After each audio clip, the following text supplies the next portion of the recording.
What's up guys, I'm George LaHoff, and today I'm Maker's Best Friend. I'm going to show you how I go about making my own slabs of wood for my Glowforge for laser cutting. This is something you can do really simple. I'm going to be using a table saw, but you can use a jigsaw or any type of hand tool you might have to save yourself some cost over time. And if you don't have any of these tools, it's still a good option. You can actually get some pre-cut pieces from your local hardware store, or there's some like Etsy sellers and stuff online. But this video is for all of you out there who's really trying to cut down your costs of supplies. If you're running a business or if you do woodworking, this will really help you save on a lot of money for creating those pieces of wood slabs for your laser machines. Check it out.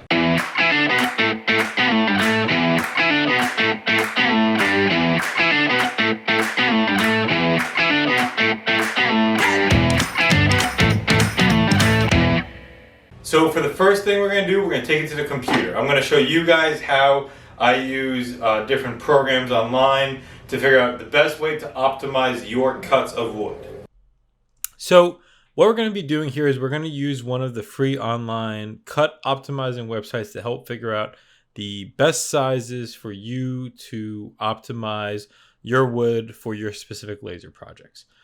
The strategy should be different for everyone, since the size of your wood cut should be really dependent on the designs you're cutting.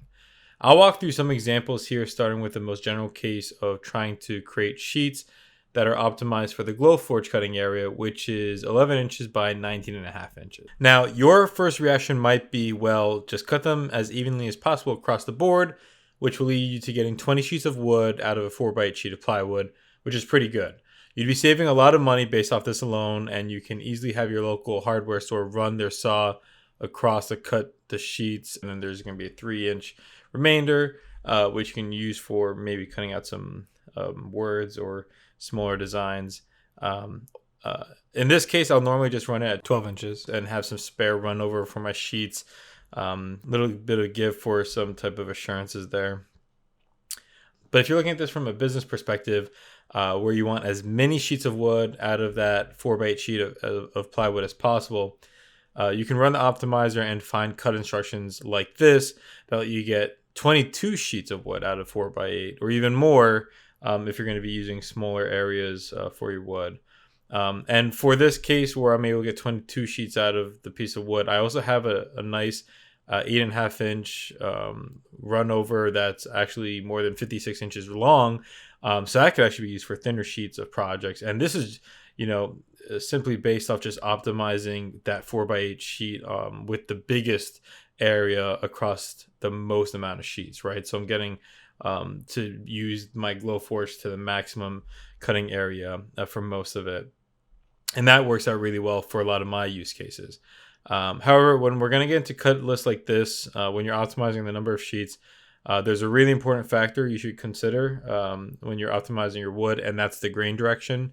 So if you follow this optimization cut that gets you the most amount of sheets, being the 22, your grain direction is actually going to be different on different sheets of wood because you're running some vertically and some horizontally, and you're going to have grain direction running in different directions. And if you're doing the same design and matching them up, it won't actually look as nice.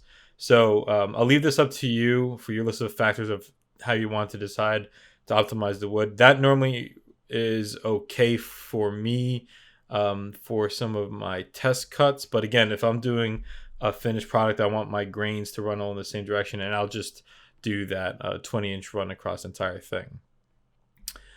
So those are the two main ones I typically go for myself. That one, again, optimizing the amount of area across a 4x8 sheet, and then obviously just cutting it at the 11.5 inch as many times as possible, and you'll get at least 20 sheets out of it. Or you can follow this layout of shown here, and you can get 22 sheets out of it to really optimize on your amount of money being saved.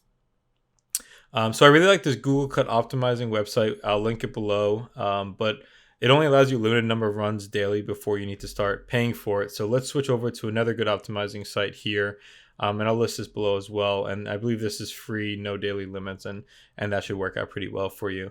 We're going to start by listing the sheet of wood that we're working with, and this is a 4x8 sheet for me.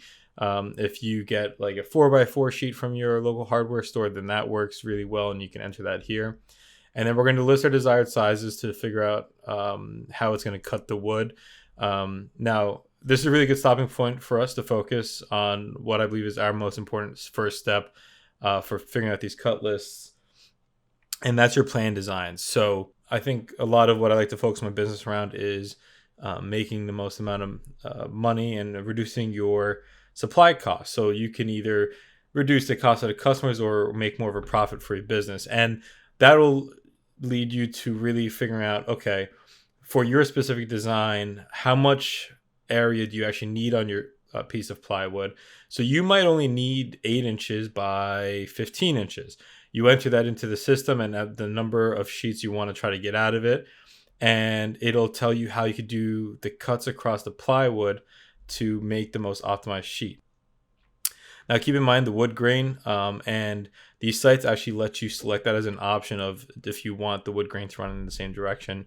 And if this is, again, a final design, I would check that if I were you. And okay, so now we've entered the number of cuts that we know we want, and we can select different other settings based off preferences, as well as being able to enter the thickness of your saw that you're using to break down the wood, because obviously that'll take away from the total amount at the end. It normally shouldn't matter too much, but if you're getting really exact, it's good to include that. And we're just going to try and figure out your optimal goals. And I like to do 2 different methods here. I'll work both up and down the chain. So I'll put in, okay, I want 20 sheets at this specific size, and you can start there. And I'll run up, so I'll add 21, 22, see how many sheets you can get of that area. And once it says you can't fit anymore, take a look at that remainder on the plywood, and you could figure out, okay, well, I could even get some smaller cuts out based off this now, and now you can really optimize that 4x8 sheet for your specific design. I also like to run it backwards, so I'll start with, okay, I want way too many pieces of sheet on that plywood, and I'll just kind of take away. So maybe I want 30 sheets at that smaller size. And a good thing to do also is to play around. If you have 2 different designs and you need different areas of wood for each of those different designs, put those in there, put both of them, and just play around with the quantities for each of those areas. And you can really see how you can maximize each of your plywood sheets for those designs by using websites like this. I think this could be really helpful if you take the time to optimize, again, your design using this website. So there's a lot we can go over with this. I think this is good enough to get started for everybody's business, getting onto these websites and playing around with these different optimizations.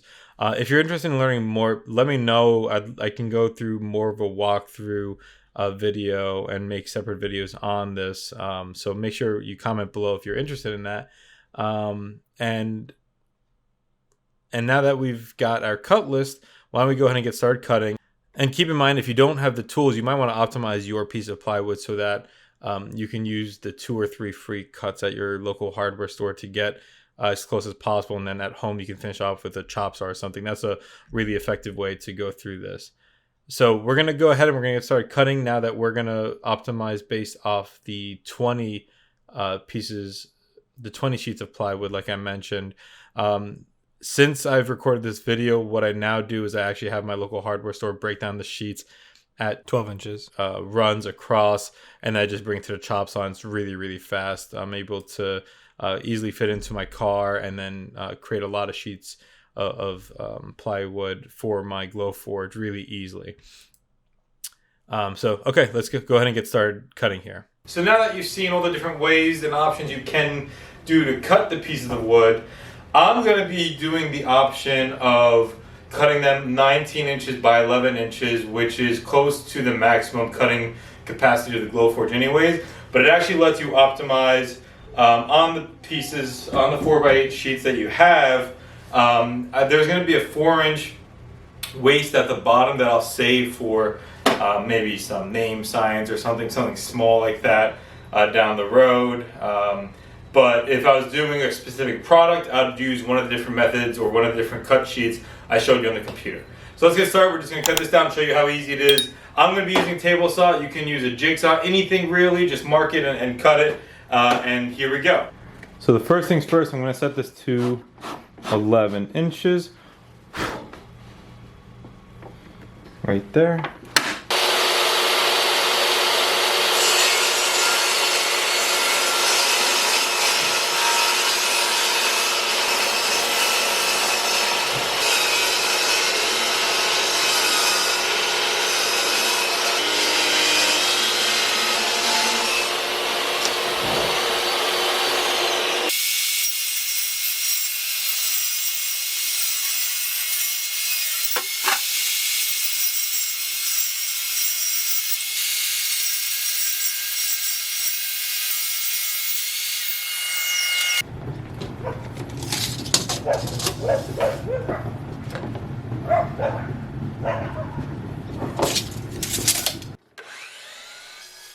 Keep in mind, you shouldn't hack away at your wood like I am here. I was in more of a rush and I wasn't paying enough attention to minimize on that splitting wood. I've actually found it best to layer your long cuts of plywood on top of each other and make small repeated cuts with the chop saw from the top to the bottom to help reduce any of the splitting you'll see here.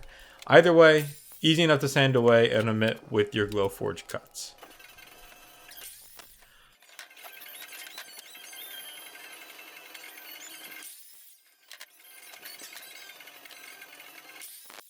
Alright guys, thanks again for watching this video, guys. If you guys enjoyed it, go ahead and like below, and if you want to see more videos like this, make sure you hit that subscribe button. I'm ending it here with just some quick shots of some products I was able to make with my Glowforge based off these cuts of wood and being able to optimize the wood like I did here. Hope you guys really enjoyed this. Any questions or comments, comment below. I try to get back to every single one of you guys. And as always, thanks again for watching, guys.